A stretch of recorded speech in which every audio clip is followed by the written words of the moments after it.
علی سے کسی نے سوال کیا علی تم کو اتنا علم کہاں سے ملا؟ علی نے کہا دو باتیں ہیں، ایک تو یہ کہ جب میں پیدا ہوا تو سب سے پہلے نبی کی زبان میں نے چوسی، اور دوسری بات یہ کہتے ہیں جب مصطفیٰ جان رحمت ظاہری طور پر دنیا سے رخصت ہوئے، کہتے ہیں میں نے آخری غسل دیا اپنے آقا کو، اور جب میں نے غسل دیا نا تو مصطفیٰ کی پلکوں پر پانی کے قطرے رک گئے تھے۔ تاجدار مدینہ والی کونین صلی اللہ تعالیٰ علیہ وسلم کی پلکوں پر پانی کے قطرے ٹھہرے ہوئے تھے، رکے ہوئے تھے۔ علی کہتے ہیں جب میں نے ان پانی کے قطروں کو دیکھا تو میں نے صاف نہیں کیا، ہٹایا نہیں۔ علی کہتے ہیں میں قریب گیا، میں نے ان پانی کے قطروں کو چوس لیا، میں نے ان پانی کے قطروں کو پی لیا۔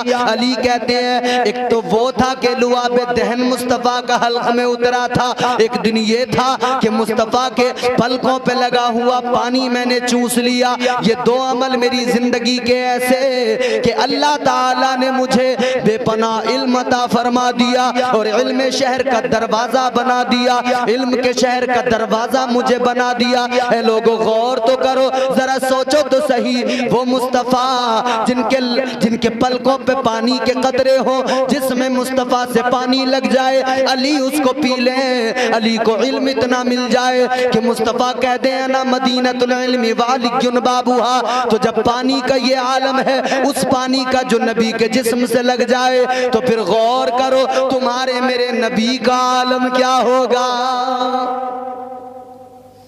پھر مصطفیٰ کا مقام کیا ہوگا۔ مولا علی مسجد میں جا رہے ہیں نماز کے لیے، جیسی پہلا قدم رکھا اندر داخل ہونے والے ایک یہودی نے روک لیا، مولا ایک سوال کرنا۔ کیا سوال ہے؟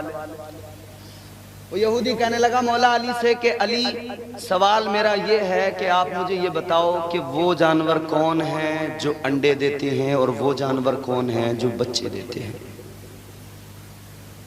یہودی یہ چاہتا تھا کہ میں جب سوال کروں گا تو مولا علی مسجد میں نماز کے لیے جا رہے ہیں،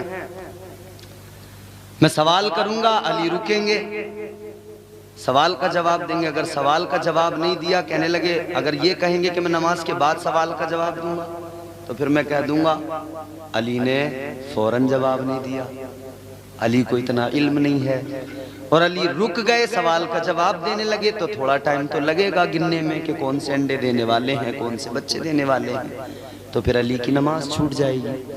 مقصد اس کا دونوں طرح سے یہی تھا کہ میں علی کو یا تو نماز سے روک لوں یا پھر میں علی کو بدنام کر دوں کہ علی کو آتا جاتا کچھ بھی نہیں۔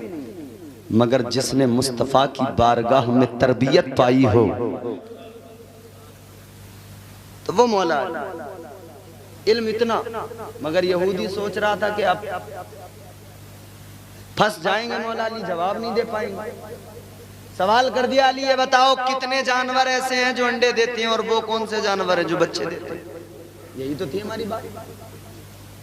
مولا علی مسجد کے اندر داخل ہو رہے تھے، ایک قدم اندر رکھ دیا تھا، ایک باہر تھا، اس نے سوال کیا، یہ سوچ رہا تھا یا تو نماز سے رک جائیں گے یا جواب دیے بغیر چلے جائیں گے، کہیں گے واپس آ کے جواب دوں گا، دونوں صورتوں میں سمجھ رہا تھا میں ہی جیت جاؤں گا، مگر مولا علی تو مولا علی ٹھہرے نا، تاجدار ولایت سلطان الولایت مولا علی مشکل کشا حیدر کرار۔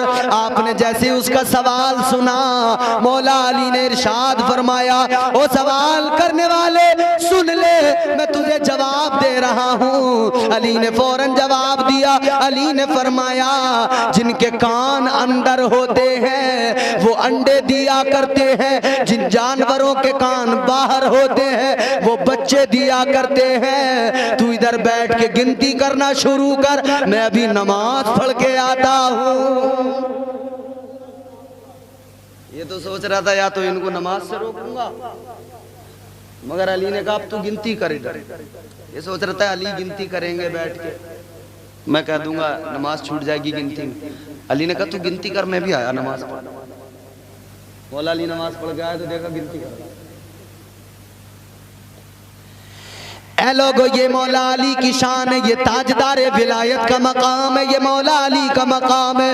تو مولا علی کی مہر لگتی ہے تب کوئی ولی بنا کرتا ہے، مولا علی مہر لگاتے ہیں تب کسی کو ولایت ملا کرتی ہے۔ مولا علی کو اگر کوئی چھوڑ دے تو ولی نہیں بن سکتا ہے۔ ولایت کے تمام سلسلے مولا علی پہ جا کر رکتے ہیں۔ اے میرے عزیزو، اب ذرا مولا علی کی زندگی بھی دیکھ لو، مولا علی کے فضائل تو سن لیے، مولا علی کی زندگی پہ بھی نظر ڈال لو۔ مولا علی وہ ہیں جو راتوں کو مصلی بچھا کر اللہ کی بارگاہ میں عبادت کیا کرتے ہیں، اللہ کی بارگاہ میں سجدے کیا کرتے ہیں۔ مولا علی وہ ہیں جو بھوک کو برداشت کرتے ہیں مگر نبی کی شریعت پہ عمل کرتے ہیں۔ فاقوں میں زندگی بھلے گزر جائے مگر سجدوں کا اہتمام کرتے ہیں۔ مولا علی وہ ہیں جو ہر وقت اللہ سے توبہ کیا کرتے ہیں۔ مولا علی وہ ہیں جن کے دل میں اللہ کا خوف ہے اور اللہ کے خوف کی سبب آنسو بہاتے ہیں۔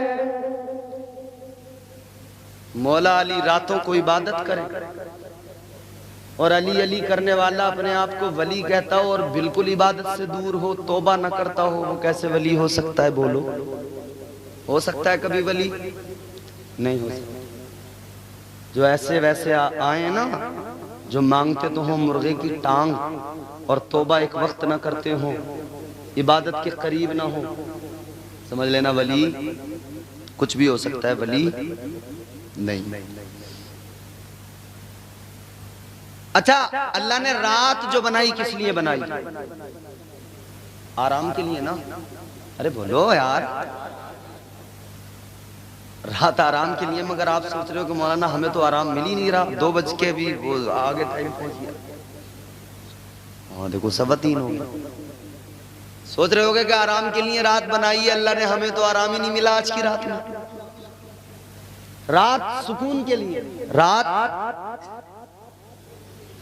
سکون کے لیے، رات آرام کے لیے، مگر سنو، رات اللہ نے بنائی ہے سکون کے لیے، رات اللہ نے بنائی ہے آرام کے لیے، مگر غور کرو میرے عزیزو، یہ اپنا اپنا معاملہ ہے۔ کسی کو بستر پہ سو کے آرام ملتا ہے، کسی کو نبی کا ذکر کر کے آرام ملتا ہے، کسی کو رات میں سو کر سکون ملتا ہے، کسی کو سجدے میں سر رکھ کر اللہ کی بارگاہ میں آنسو بہانے میں سکون ملتا ہے۔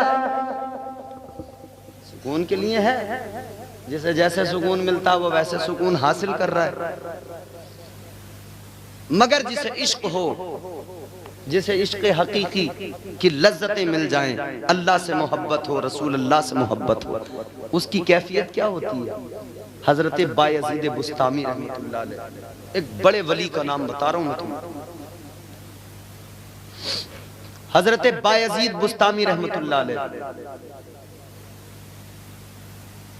آپ بازار گئے، ایک غلام خرید کے لائے، غلام خرید کے گھر پہ لے کے آئے، آپ نے غلام سے کہا تیرا نام کیا ہے؟ غلام نے کہا حضور غلاموں کے کیا نام کیا پہچان، مگر پھر بھی آپ پوچھ رہے ہیں تو میرا نام اسلم ہے۔ کیا نام ہے؟ میں آپ سے اس لیے کہلواتا ہوں کہ آپ بیدار بھی رہیں، ورنہ نیند آ جاتی ہے تو معاملہ بڑا خراب ہو جاتا ہے، کہتا کچھ ہے بندہ اور سمجھ میں کچھ آتا۔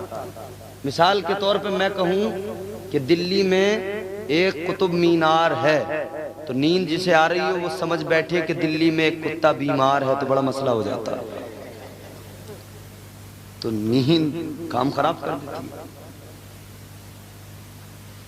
آخری باتیں عرض کر رہا ہوں، ذرا توجہ سے سن لو اور دل لگا کے بولو سبحان اللہ۔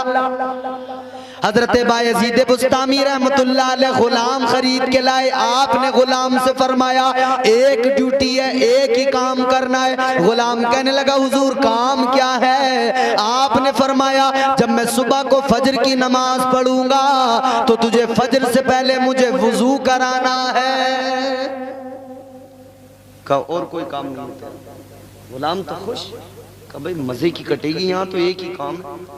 اچھا آپ کسی مزدور کو پکڑ کے لائیں گھر میں کام کرانے کے لیے، اور آپ اس سے کہیں کہ بھائی تیرا کام کچھ نہیں ہے، بس تو ایک وقت مجھے وضو کرا دے۔ یا آپ کا گھر بن رہا ہو, آپ اس سے کہتے ہیں تیرا کام کچھ نہیں ہے, دن میں صرف ایک اینٹ اٹھا کے اوپر پہنچا دے, وہ کہے گا بھائی واہ کیا کہنا. اچھا وہ والا تو معاملہ یہاں ابھی بن گیا نا. چلو خیر, اللہ سے دعا کرو اے میرے مولا کھلوا دے دھولا. یاد رکھنا میرے عزیزو, اگر کوئی آپ کے یہاں پر مزدور کام کرنے آئے, کام نہ کرے, آپ اس کو رکھتے نہیں ہو, نوکری دیتے نہیں ہو, تنخواہ دیتے نہیں ہو. مگر غلام جو خریدا حضرت بایزید بسطامی نے, آپ نے فرمایا ایک ہی ڈیوٹی ہے, ایک ہی کام ہے. کہنے لگا حضور کام کیا ہے؟ آپ نے فرمایا بس مجھے فجر میں وضو کرانا ہے. اس نے کہا موج آئے گی, بڑا مزہ آئے گا, زندگی آرام میں کٹے گی. ایک وقت وضو کرانا ہے, بات ختم ہے, پورے دن فری. اللہ اکبر کبیرہ. اب یہ رات کو اس نے کیا کیا کہ حضرت کے حجرے کے باہر بستر لگا دیا. اس نے سوچا کہ ٹائم سے اٹھنا ہے, وقت پہ اٹھوں گا. حضرت کے حجرے کے باہر بستر لگاؤں گا تو وقت پہ اٹھ کے بس فوراً فجر میں وضو کرا دوں گا. کہیں ایسا نہ ہو ادھر ادھر سو گیا تو اٹھ کے آ نہ پایا. اس نے کہا یہی سو جاؤ حجرے کے بالکل دروازے پہ. اس نے اپنا بستر لگا دیا, ادھر اللہ والے کا دروازہ بند. یہ ادھر اپنے بستر پہ لیٹا, مگر اسے رات میں آوازیں آنے لگی, اللہ اللہ اللہ اللہ اللہ اللہ کی صدائیں اللہ والے کے حجرے سے نکل رہی ہے. ساری رات اللہ اللہ کا ذکر ہوتا رہا, ساری رات اللہ کی صدائیں آتی رہی. غلام سمجھ گیا اللہ والے نے ساری رات آرام نہیں کیا, بلکہ ساری رات اللہ اللہ میں گزار دی ہے.